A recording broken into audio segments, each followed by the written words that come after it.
So the topic today is self-care, and why is that important to engagement practitioners? Well, because they are critical.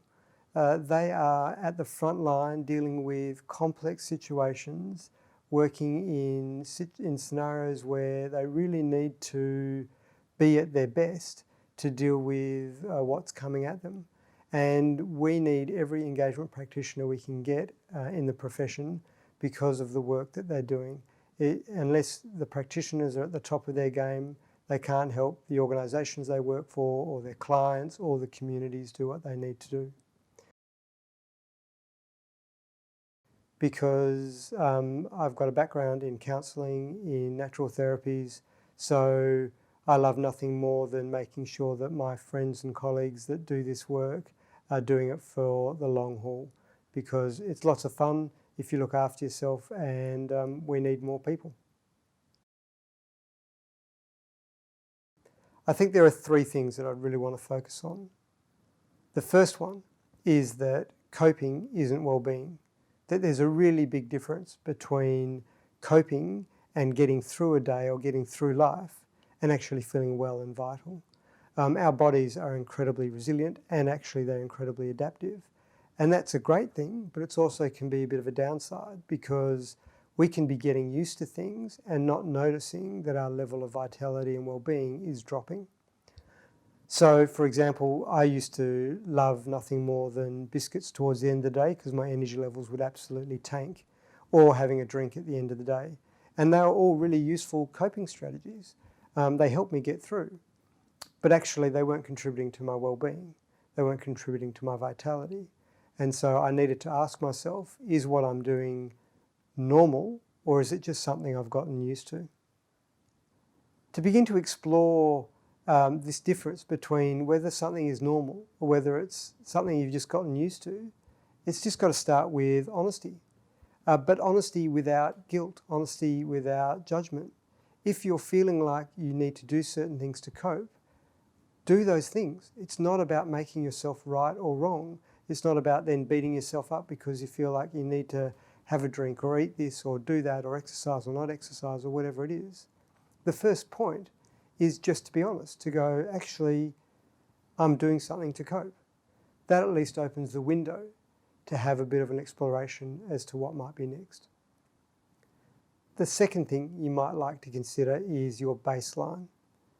And that's really where you start to explore the difference between, is it something you've just gotten used to, or actually is this normal?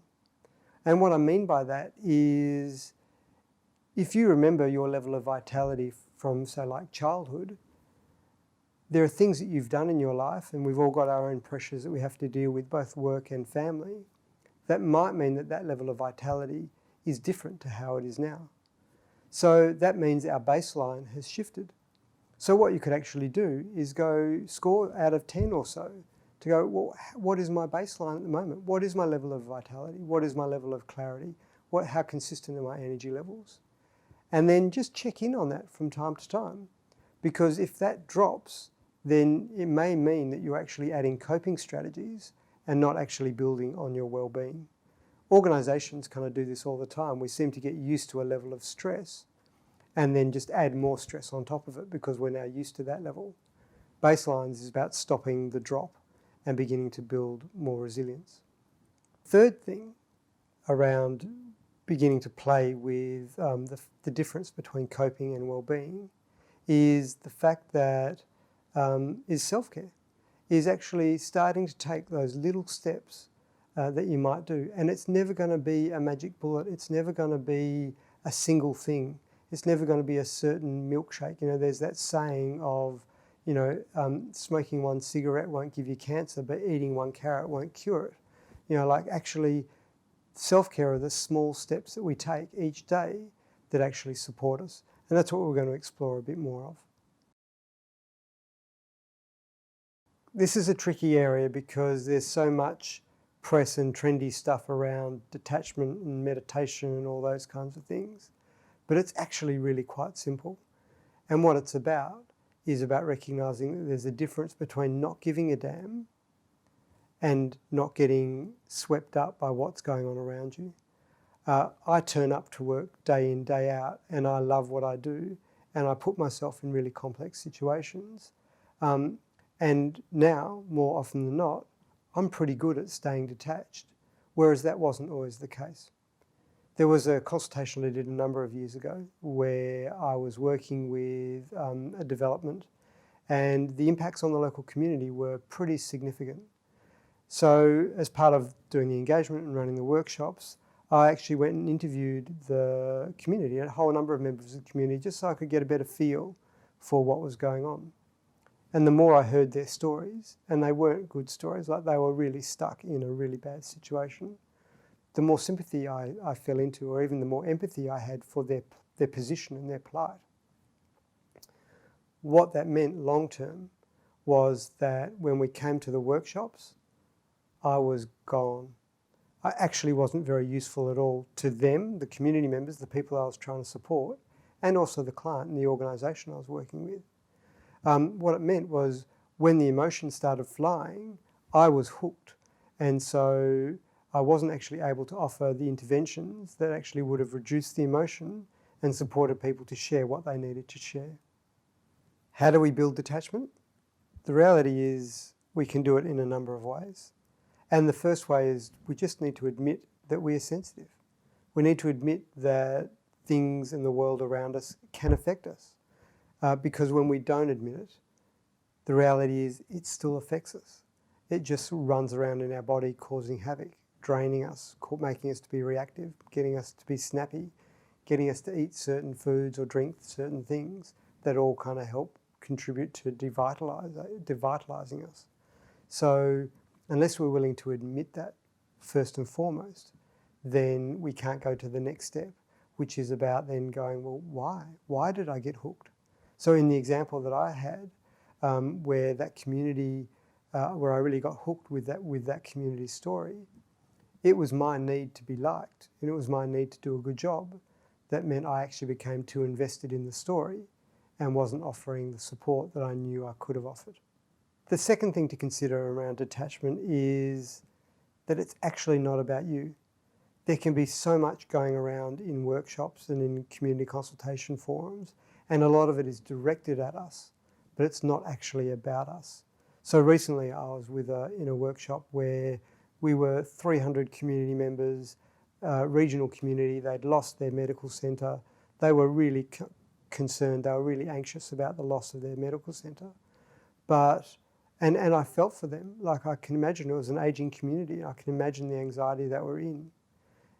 And because I could imagine it and I could see what was going on for them and realise that it's not about me, but their anxiety and their angst is actually what's going on for them, it actually helped me to name that. And I shared what I saw in the room. And that helped the group and it helped the room to stay settled. And it meant that I didn't take it on. So it meant I stayed detached because I was clearer about what was their stuff and what was my stuff. The third thing to think about in terms of detachment is a thing I like to call conscious presence. But before I talk about conscious presence, I'll give you just a bit of a story. Imagine that you're standing in a lifeboat and you've got the life preservers, you've got first aid gear, you've got food, you've got water. And you're standing in the lifeboat and there are people that are struggling in the water. Do you jump in and try and save them, leaving the boat? Or do you stay in the boat and actually then try and pull people into the boat? And essentially, that's what detachment is about. It's about holding present with yourself and everything that you know and are able to offer, and not jumping into the water and basically drowning with the people that are there. And for me, conscious presence is a key way of doing that. And there are a whole range of different meditation techniques and forms, but I like the form of conscious presence because it's about to what degree am I staying present with my body as I'm doing whatever I'm doing. The last thing I wanted to offer is 2 words, yes and no. In actual fact, Pythagoras, who was much more than a mathematician, had the phrase or the saying, yes and no are the shortest words, but the words that need the most contemplation or consideration, something to that effect. And I love that because it's true. What we say yes to and what we say no to can have a huge impact, because self-care isn't just one thing. Self-care is a series of small things that we do. It is the bath, it is going for a walk, it is having a cup of tea rather than having something that might be more stimulating, or whatever it is for you. And today in this video is not about trying to prescribe a certain diet. We've all got to work that out for ourselves. But the way we work that out is by being honest about what we're saying yes to and what we're saying no to. I think there are two things that make this whole idea of yes and no hard. One is that we sometimes think that being self-caring, looking after ourselves, is somehow selfish.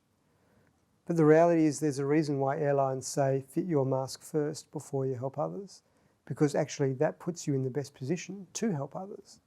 So Fiona Woods, who is a plastic surgeon over in Western Australia, one of her sayings was, it's important that you leave some of the best of you for the people that mean the most to you.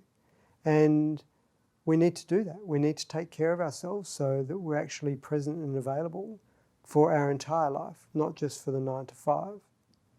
So self-care isn't selfish. It's actually the way that you offer more of you to the people that you really, really care about. And I guess the other thing is that self-care doesn't stop. There's always a new baseline. In actual fact, there can always be more vitality. Not that you race around 1,000 miles an hour, but there's a difference between life getting better and actually really being vital. And so one of the things with self-care, and certainly the things that I do now compared to what I did 5 years ago, have changed and evolved, because actually with each step I've taken with self-care, I've found there could be more and more. And each time I've done that, I've actually had more energy, more vitality, get involved in more projects, get less affected, and generally have more fun. So the trick with self-care is not to stop it better and just to keep going and see where it can take you. Number one is we need to give ourselves space. There's too much about health and well-being that just makes people feel guilty. Lives are complex, work is complex. There's always things that are pulling and tugging at us. And so we need to just give ourselves space to be imperfect. If you need to look after yourself, look after yourself. If you need to eat or drink whatever you need to drink, do that. But just do that with honesty and don't beat yourself up about it. The other is community. We are a community of practitioners. And so we need to be working with each other and helping each other and having these conversations, which is why I love the fact that IAP2 is taking the lead in this topic, because it's a conversation that really needs to be had about how we support the whole community of engagement practitioners. And I guess the final thing is start somewhere, start small. It doesn't have to be a massive magic bullet aha moment that you kind of just see the light and change everything. Just start with one thing and see the difference that might make, and then share that difference with somebody else, because it may not work, it may or may not work for them, but it may well work for them. So the less we compare with each other and the more we kind of get really interested and excited and explore what works, the better it is for all of us. So if this whole thing about self-care has you interested and you've wanted to find out more, you can jump onto the IAP2 website and find out what's happening in your local neighbourhood.